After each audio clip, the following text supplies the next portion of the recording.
Prije tjedan dana obavila sam zahvat bleferoplastike u Poliklinici Ritz i provest ću vas kroz svoj oporavak. Na dan operacije, nakon prestanka djelovanja anestezije, nisam osjetila nikakvu bol, bila sam potpuno mobilna i pokretna i vidno polje mi je bilo totalno u redu. Dan nakon operacije dogodili su se blagi podljevi i otekline koje su nestali već 2-3 dana nakon same operacije. 4. je dan nakon operacije i situacija je danas puno bolja.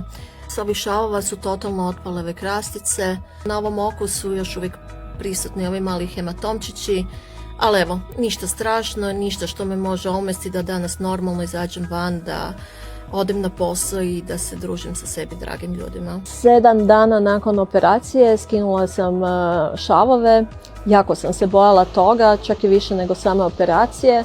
Međutim, sve je prošlo vrlo bezbolno i u svega 2-3 minute cijeli postupak je bio gotov.